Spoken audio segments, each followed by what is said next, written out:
Good afternoon everybody. Welcome to Dream IS. So I hope ਤੁਹਾਨੂੰ ਇਹ series ਜੋ ਆਪਾਂ start ਕੀਤੀ ਹੈ ਜਿਹਦੇ ਵਿੱਚ ਆਪਾਂ 4 days total cover ਕਰ ਲਏ ਹੈ and we have discussed total 40 questions. ਇਹ ਤੁਹਾਨੂੰ ਪਸੰਦ ਆ ਰਹੀ ਹੋਗੀ and as you all know today is the 5th day in which we will discuss 10 questions as well as question of the day ਜੋ ਕਿ ਤੁਸੀਂ comments ਦੇ ਵਿੱਚ ਦੱਸਣਾ। So without wasting much time let's start and begin with the first question. So the question is, the Constitution's 71st Amendment Act 1992 amend the 8th schedule of the Constitution to include which of the following languages? So first of all 8th schedule ਦੀ ਗੱਲ ਹੋ ਰਹੀ ਹੈ। ਤੁਹਾਨੂੰ ਪਤਾ ਹੈ 8th schedule ਕਿਸ ਚੀਜ਼ ਬਾਰੇ ਗੱਲ ਕਰਦਾ regarding languages. Earlier there were total 14 languages and now presently there are 22 languages and 8th schedule ਨੇ ਕਾਫੀ languages ਨੂੰ add on ਕੀਤਾ। ਹੁਣ ਆਪਣਾ question ਹੈ ਕਿ ਕਿਹੜੀ language add ਹੋਈ ਸੀ in 71st Amendment Act ਜੋ ਕਿ 1992 ਦੇ ਵਿੱਚ ਹੋਇਆ because languages add ਹੋਈਆਂ ਸੀ ਕਿਹੜੇ year ਦੇ ਵਿੱਚ 1967, 1992 and 2003 and with the following act। ਹੁਣ 71st Amendment Act ਦੇ ਅੰਡਰ ਕਿਹੜੀ languages add ਹੋਈਆਂ ਸੀ whether Konkani, Manipuri, Nepali or Maithili। So we all know एक ट्रिक है 2003 ਦੇ ਵਿੱਚ ਜੋ ਲੈਂਗੁਏਜ ਐਡ ਹੋਈਆਂ ਸੀ ਉਸ ਨੂੰ ਆਪਾਂ ਯਾਦ ਕਰ ਸਕਦੇ ਹਾਂ ਬਾਈ DBMS। DBMS ਮਤਲਬ Dogri, Bodo, Maithili and Santhali. So automatically 71 amendment ਜੋ ਕਿ 1992 ਦੇ ਵਿੱਚ ਸੀ ਉਸ ਦੇ ਵਿੱਚ ਕਿਹੜੀ ਲੈਂਗੁਏਜ ਆਉਂਦੀਆਂ ਨੇ Konkani, Manipuri and Nepali. So Maithili is not included, Maithili will be excluded 71 ਦੇ ਅੰਡਰ। ਇਹ ਤਿੰਨ ਆਣਗੀਆਂ। So what is the answer 1, 2 and 3। Answer will be A। and 1967 ਦੇ ਵਿੱਚ ਕਿਹੜੀ ਲੈਂਗੁਏਜ ਐਡ ਹੋਈ ਸੀ that you will tell me and under which amendment? Okay, answer will be A। so languages हो गया 8 schedule done। nextly okay, so if we will talk about the obviously platform, right? कि अगर हम ਆਪਾਂ platform ਦੀ ਗੱਲ ਕਰਦੇ ਹਾਂ so we all know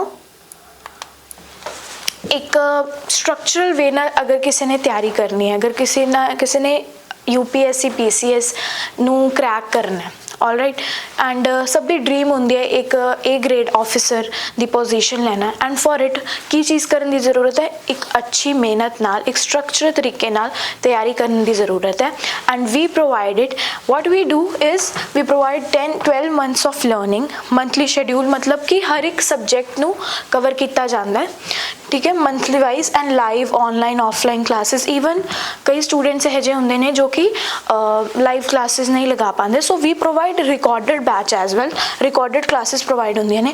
subject wise coaching study material means 100% attention basically is govern. जिस इंसान ਦਾ खुद ਦਾ ਇੱਕ रैंक क्लीयर है PCS 36 रैंक है ਤੁਹਾਨੂੰ ਉਸ ਤੋਂ ਤਿਆਰੀ ਕਰਨ ਦਾ ਮੌਕਾ ਮਿਲੂਗਾ and this is the best thing for every aspirant. So if you want to contact us you can, there is a number given below ठीक है ਤੁਸੀਂ ਉਸ ਤੇ ਸਾਨੂੰ ਕਾਲ ਕਰ ਸਕਦੇ ਹੋ and there is a address as well you can visit as well, right? so let's move on to the topic। which of the following statement about ethics committee in the Lok Sabha is correct? अच्छा 8th schedule done। now let's coming to the parliamentary committees। I have told that these committees are why they are important ठीक है काफ़ी ਇਹਨਾਂ ਦਾ crucial role ਰਹਿੰਦਾ ਆਪਣੇ parliament ਦੇ ਵਿੱਚ। ਹੁਣ ethics committee ਦੀ ਗੱਲ ਆਈ ਹੈ। ethics committee ਬਾਰੇ ਇਹਨਾਂ ਨੇ ਪੁੱਛਿਆ ਕਿ ਕਿਹੜੀ statement correct ਹੈ। initially it was an ad hoc committee। do you know कि 2000 तक ठीक है यू कैन से 2000 ਦੇ ਵਿੱਚ मतलब एड होक कमेटी ਸੀਗੀ ethics committee and it became permanent इन 2015। ਤਾਂ ਆਟੋਮੈਟਿਕਲੀ एड होक ਬਾਰੇ ਕੀ ਦੱਸਿਆ ਸੀ ਕਿ ਇੱਕ ਇਹੋ ਜਿਹੀ ਟੈਂਪਰੇਰੀ ਕਮੇਟੀ ਜੋ ਕਿ ਆਪਦੀ ਰਿਪੋਰਟ ਸਬਮਿਟ ਕਰਾ ਕੇ when the work is done automatically it is finished ਠੀਕ ਹੈ। ਸੋ एथिक कमेटी ਬਾਰੇ ਕੀ ਚੀਜ਼ ਪਤਾ ਲੱਗੀ ਕਿ ਇਟ ਵਾਸ ਇਨੀਸ਼ੀਅਲੀ मतलब ਪਹਿਲੇ ਸਟੇਜ ਦੇ ਵਿੱਚ ਉਹ ਇੱਕ एड होक कमेटी ਸੀ बट आफ्टर मतलब in 2015 it shifted to permanent one, right? so first statement is correct। okay, only a member of Lok Sabha can make a complaint relating to unethical conduct of member of Lok Sabha। देखो जो ethics की गल आ जाती है तो you what you will remember ma'am ethic मीनस that decorum discipline ठीक है। Decorum discipline ਹੋਊਗਾ ਤੇ ਅਗਰ ਜੋ ਬੰਦਾ ਉਸ ਨੂੰ ਮਿਸਕੰਡਕਟ ਕਰੂਗਾ ਜਾਂ ਜੋ ਮਿਸ ਰੂਲ ਕਰੂਗਾ ਉਸ ਚੀਜ਼ ਪਾਰਟਿਕੂਲਰਲੀ ਦੇ regarding, so what we will the procedure, whatever we will do, ਤਾਂ ਉਸਦੀ ਕੰਪਲੇਂਟ ਹੋਊਗੀ, ਬਟ ਕੈਨ ਓਨਲੀ ਲੋਕ ਸਭਾ ਕੈਨ ਫਾਈਲ ਇਟ। ਠੀਕ ਹੈ, ਕਿ ਇਕੱਲੀ ਲੋਕ ਸਭਾ ਕਰ ਸਕਦੇ, ਸੋ ਆਨਸਰ ਵਿਲ ਬੀ नो। ਚਾਹੇ ਲੋਕ ਸਭਾ ਰਾਜ ਸਭਾ ਦੋਨਾਂ ਦੇ ਵਿੱਚੋਂ ਕੋਈ ਮਰਜ਼ੀ ਹਾਊਸ ਹੈ, ऑलराइट, कोई मर्जी हाउस है, अगर मिसकंडक्ट होगा तो कंप्लेन फाइल हो सकती है। So second statement is obviously incorrect. Committee can not take up any matter when sub judice. हुण सबजुडाइज का की मतलब होंदा, अगर आप एथिक कमेटी के रिगार्डिंग गल करते हैं, so this committee is basically refrain from investing matters regarding judicial consideration. ठीक है, कि मतलब वो जुडिशियल कंसीडरेशन के अंडर मैटर्स नहीं इन्वेस्टिगेट कर सकती। So automatically C is correct, right? So what is the answer, ma'am? Ad hoc committee, CG, which is very correct, and C option is correct. So 1 and 3. ठीक है, you're getting new things to learn. Answer will be C. So let's move on. Next question. As per Article 368 of the Constitution, the Parliament amend any provisions of Constitution by way of, अच्छा before options Article 368. चलो तुसी best thing why this question what you grab is कि थोनों articles they regarding committee they regarding detail to detail which एक knowledge grab होंदी है हर एक concept they regarding, whether we are talking about 8th schedule languages, right, we are talking about any committee or anything, मतलब थोनों deep knowledge basically जो कि काफ़ी important है वो थोनों मिलती है। ਹੁਣ ਆਪਾਂ आर्टिकल 368 की गल करिए, 368 आर्टिकल प्रोवाइड करता है कि पार्लीमेंट को पावर है टू अमेंड। ठीक है, अमेंडमेंट की पावर है। ਹੁਣ what they have said by way of की वेज नाल वो कर सकती है कि whether they can add, variation, repeal, so I think option is not needed because ਜਦੋਂ ਆਪਾਂ amendment ਕਰਦੇ हैं पार्लीमेंट को पावर है तो ऐड भी कर सकती है, वेरिएशंस मतलब चेंजेस लेके आ सकते हैं, repeal very important crucial point जिहदे विच आपां की डिस्कस करते हैं कि not making any law further valid. ठीक है, कि जिहड़ा कानून है मतलब हुण वैलिड नहीं रहा, ये भी अमेंडमेंट दे विच पावर हुंदी है कि आपां जिहड़ा लॉ है हुण ओह वैलिड नहीं रहा। ठीक है, so this are the basically powers. So 3 will be basically तीनों चीज़ां आपां इंक्लूड करांगे, addition, variation, repeal and what and केड़ा आर्टिकल है ये चीज़ नूं कवर करन वाला article 368 parliamentary powers on the case of amendment of the constitution. So what will be the answer, ma'am? Answer will be D, addition, variation and repeal. All right, so let's move on. Answer is D. Next question talks about money bill. Money bill very important, मैंने last class भी दसिया सी money bill सारे bills तो ज़्यादा important होंदा है, तो इस दे रिगार्डिंग क्वेश्चंस आंदे 101% चांसेस होंदे ने।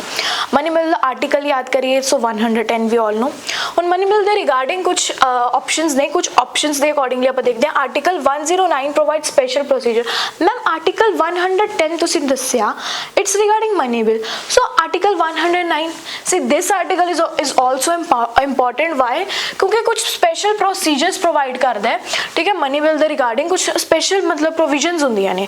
Very true statement. ठीक है, new knowledgeable article, money bill shall not be introduced in the council of states. I have said लोक सभा राज्य सभा आपा नाम देते हैं, बट पर्टिकुलरली राज्य सभा का की नाम है, ऑब्वियसली काउंसिल ऑफ स्टेट्स। ठीक है, काउंसिल ऑफ स्टेट दे विच मनी बिल इंट्रोड्यूस नहीं हो सकता। Why? Because obviously money bill एक यह बिल है जो हमेशा लोक सभा दे विच इंट्रोड्यूस कर होगा, तो स्पीकर दसूगा कि ये मनी बिल है कि नहीं। Second statement very true, very easy statement. Obviously Rajya Sabha can either approve और suggest changes but can't reject. I said money bill is very very important. Reason Lok Sabha की पावर वध जाती है। दूसरा, राज्य सभा कदे भी ये बिल नूं रिजेक्ट नहीं कर सकती, वो सिर्फ आपदे सजेशन दे सकती है, आपदी रिकमेंडेशंस दे सकती है, बट कांट रिजेक्टिव। या तो उन्होंने अप्रूव करना होगा या वो सजेशन दे सकती है। एंड लोक सभा की मर्जी है कि वो रिकमेंडेशन एक्सेप्ट करे या ना करे। So automatically 3 statements are correct. अपन मनी बिल रिगार्डिंग आर्टिकल पता लग गया। We also know that it can't be introduced in Rajya Sabha council of state, and राज्य सभा का अपन पता है कि लिमिटेड पावर्स नहीं। So what is the answer? 1, 2 and 3. Money bill done. Answer is, ma'am, all options are correct. Answer will be D. Let's move further. अभी question आया writ, अच्छा क्वेश्चन ऑफ द डे, जैसे मैंने class start करने से पहले आपको बोला कि 10 क्वेश्चंस हम डिस्कस करेंगे, उसमें से एक क्वेश्चन आपका होगा जिसमें आप कवर करोगे that you have to tell what is the answer in the comment, so this is the question, ठीक है।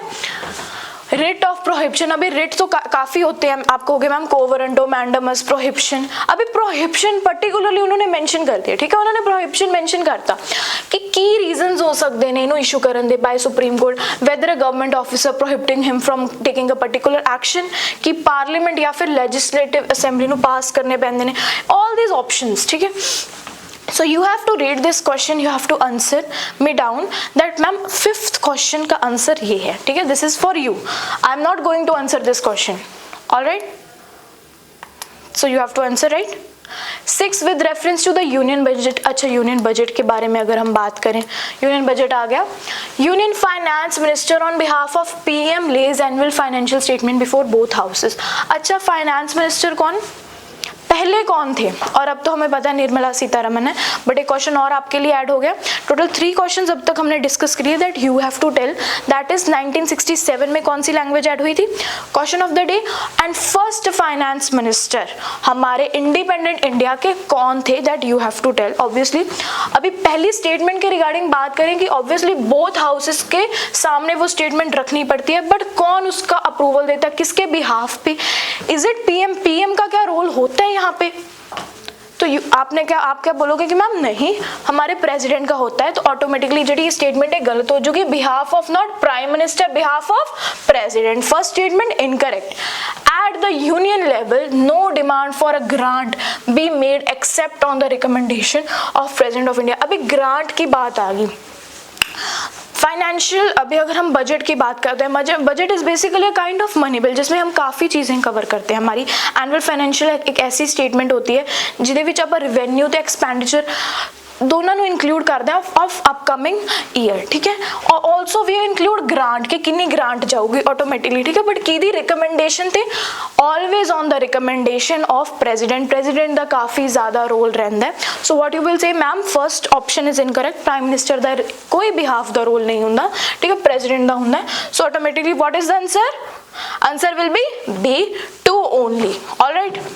सो यूनियन बजट वाला टॉपिक हो गया, answer will B B, you all know. Now, what was the exact constitutional status of India on 26 January 1950? अच्छा very interesting question।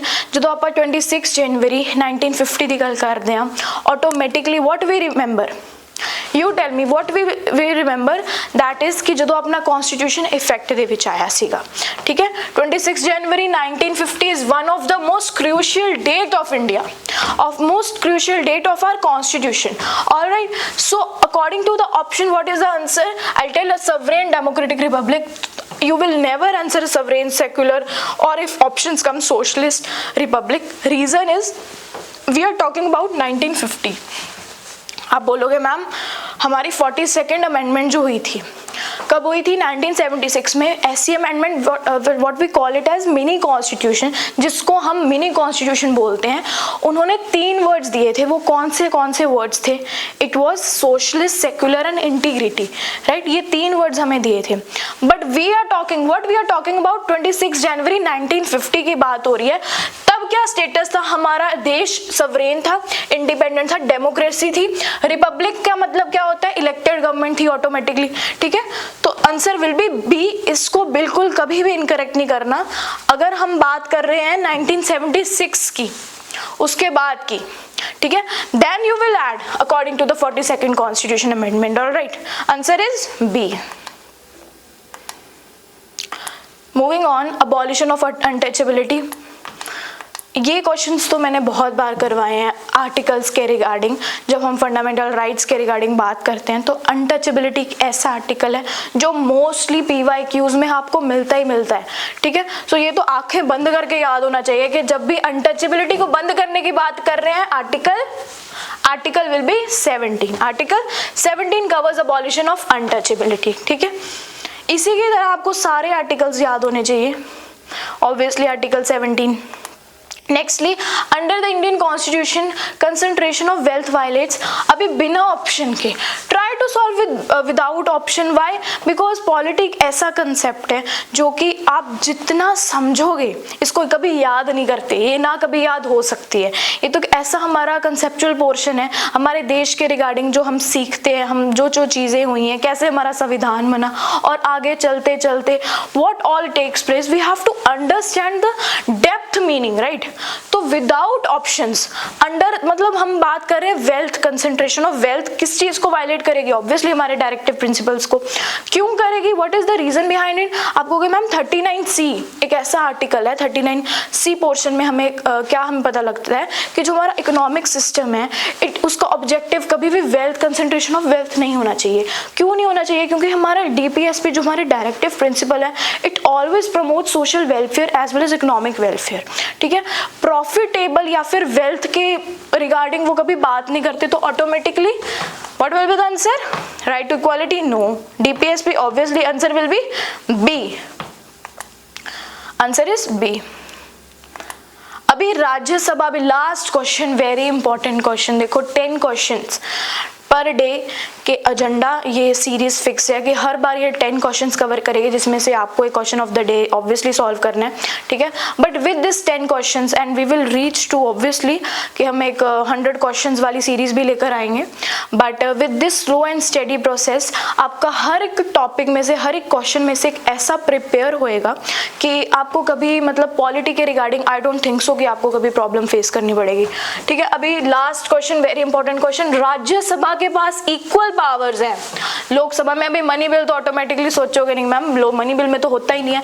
अभी किस किस regarding power है, लेट्स डिस्कस। क्या the matters of creating new AIS, all India services के regarding कभी भी बात आती है तो ऑटोमेटिकली क्या दिमाग में आएगा? राज्यसभा के पास पावर है AIS के बारे में।